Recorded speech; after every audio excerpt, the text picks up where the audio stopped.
Here's what's coming up on the Cold Popcast. Getting towards what you want. So, yeah, and it's not always just about like what you can do about that rejection itself. It's like how can you avoid rejection in the future in situations where you want the actual opportunity or you want that thing to happen. So. But don't be afraid of rejection as well. Don't fear it. It's something that will most likely happen. You can just like Alonzo mentioned, you can prepare for it. Like you have some gloves on or something like.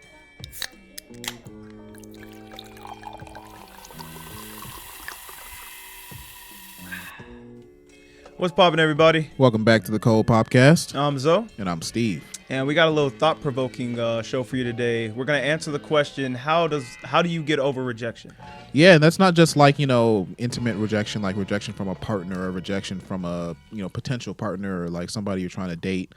This is like rejection in terms of anything. Like maybe you were rejected for a job. Maybe you lost a business opportunity. Maybe there was something that you thought would come through, but it didn't happen because you were rejected. So we're going to just kind of discuss like how each of us kind of handle rejection and what we do to make sure that it doesn't have like the biggest impact on us. Exactly.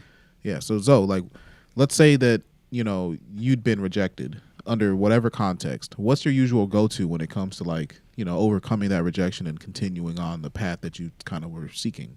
Well, the first thing is, in my opinion, because I know rejection in all spheres of life, whether it's like I said, rejection from a potential partner or even a job or something like that, is you want to, and this sounds cliche, but you want to first deal with the emotional aspect of it because it's going to hit you emotionally first. So you want to do things that are going to like make you feel happy, or kind of relight that fire inside of you. Because rejection is hard. I think it's a huge hit to a person's self-esteem or self-image a lot of times. And you want to make sure you're not kind of tying your happiness to whatever it is you were trying to pursue. I think the most important part of having that foundation to make sure you can handle rejection is having those things about you that you like a lot and that can't be taken away from you with rejection. So I'd say find something that makes you happy, whether you indulge in a hobby, whether it's just kind of like listening to something that, kind of like sparks you or reminds you that like, hey, there's more to me than just like, my pursuit of something. I'm satisfied with, my character, my person, and I know I'm good and I know I'm worth it. So it's like, make sure you assess that first, do whatever it is, i.e. like engage in a hobby, keep yourself busy. So I think those are like the core things. I think a lot of times the best way I would say deal with rejection is just take your mind off of it by putting your work into something else and kind of giving yourself another purpose. That's interesting because like when it comes to rejection for me, I like to think that the first step is like acknowledging the rejection and sort of like diving into it, like sort of going through it so that you can realize like, okay, this is why I was rejected and here's how I cannot be rejected again. So like what you're saying actually does apply, but I would say like for me, that's like the second step. Like at first it's like, I think if I'm trying to enjoy myself, I'm trying to have fun, but I haven't like fully processed the rejection yet, then it's going to be harder for me to actually engage in things that I enjoy.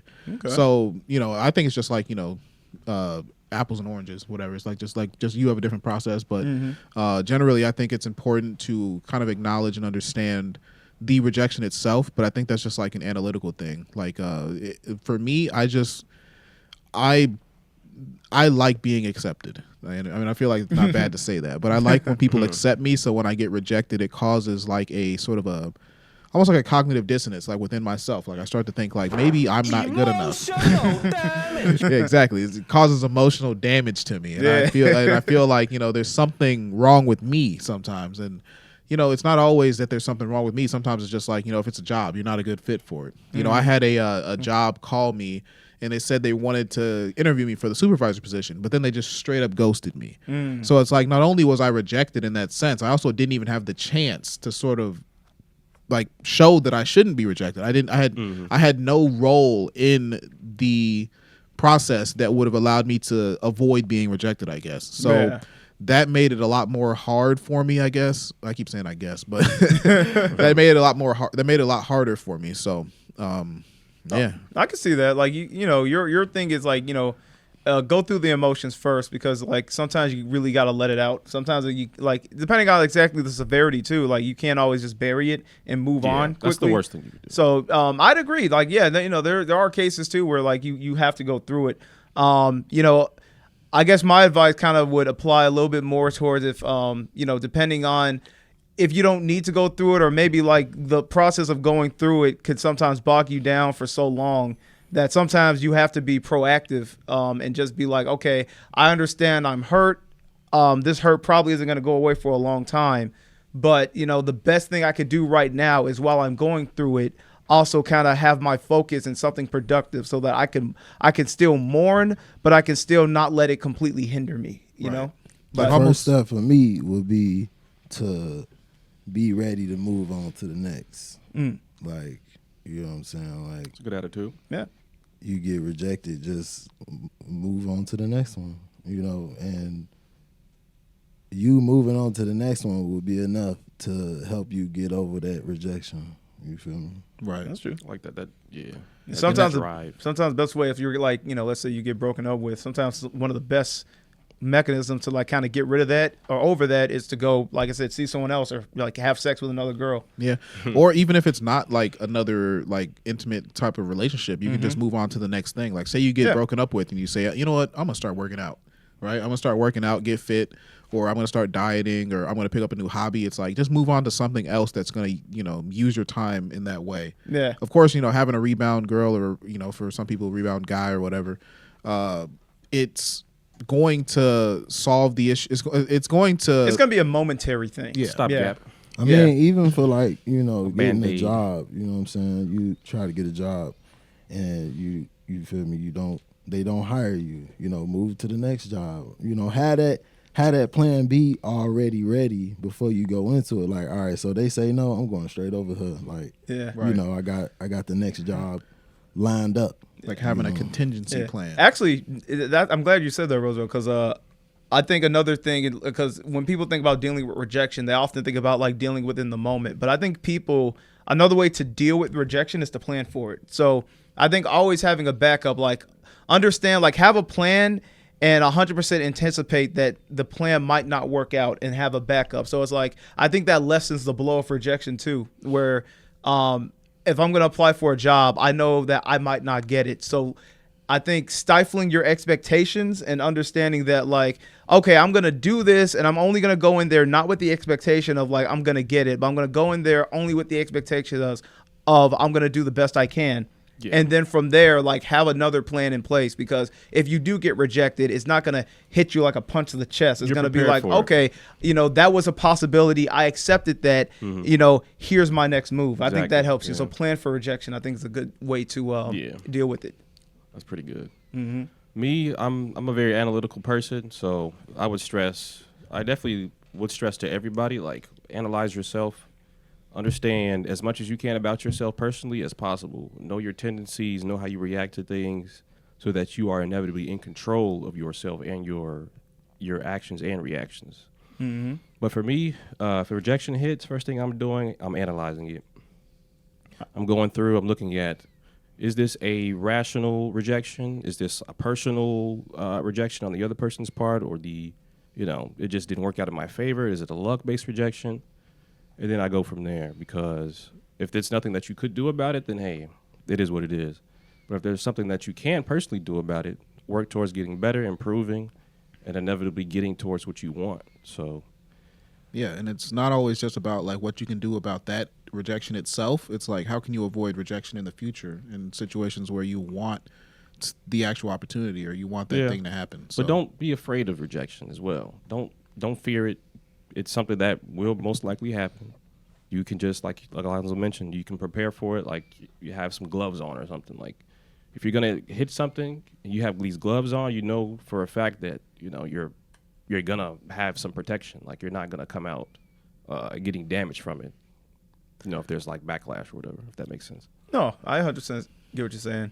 I guess the last thing I would say, and this is kind of like, even aside from rejection, I think a good approach to life and a mentality to have is, in general, always, like I said, stifle expectations. Never go into anything thinking, I'm going to do this, because then you open yourself up for, the vulnerability of rejection because you put all your eggs in one basket. I think the best approach to anything in life is just have a mentality of, I'm going to go in and do the best I can. I'm going to go in, I'm going to try. Yeah. Let that be the only thing you put on yourself, because if you try to weigh yourself down with the idea that I have to succeed, and you don't, that's going to hurt a lot more than telling yourself, I'm just going to give it the best I got. Because at the end of the day, if you do, as long as you do that, you'll always win. Whether you get what you're looking like you want it at the end of the day or not, like you get rejected or not, it's still, hey, I still did the best I can, and that's all I could ask of myself. Right. When you relinquish, only worry about what you can control, and at the end of the day, that's all you can control. The outcome is going to be the outcome. Right. So, like I said, plan for it. Have a mindset of not expecting anything, and just always, hold yourself to the accountability of doing everything you can. And as long as you do that, you'll always be a winner. Yeah. And in terms of winning and losing, people really hate losing, but there's nothing wrong with losing. Sometimes you got to fail to succeed. Yeah. What was I about to say? Yeah, losing is very bad. Obviously, we all hate losing, but inevitably, you have to learn how to deal with that or something. And like I think the best that. way I got to a point, y'all. Did you have another back point? To me. Yeah. Oh, okay. Yeah. Well, so I think the best way to actually deal with rejection, not deal with rejection, but with that feeling of loss, with that feeling of like, oh, I lost, like I didn't win, I didn't get the opportunities, whatever, it didn't work out in my favor, I was rejected. I think the best way you can get good at being able to cope with rejection is by experiencing it. As with most things, having experience in something is going to develop your ability to deal with it in the future.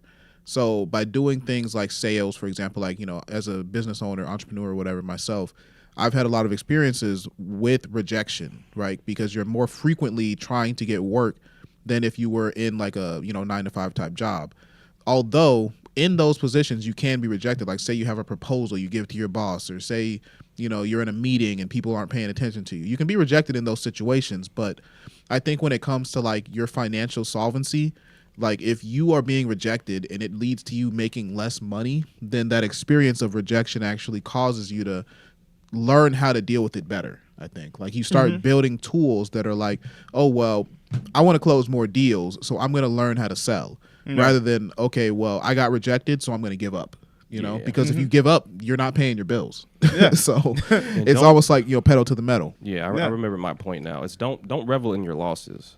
Even if you do lose, it's only a real L if you like you're wallowing in it. You're depressed. You're letting it get to you.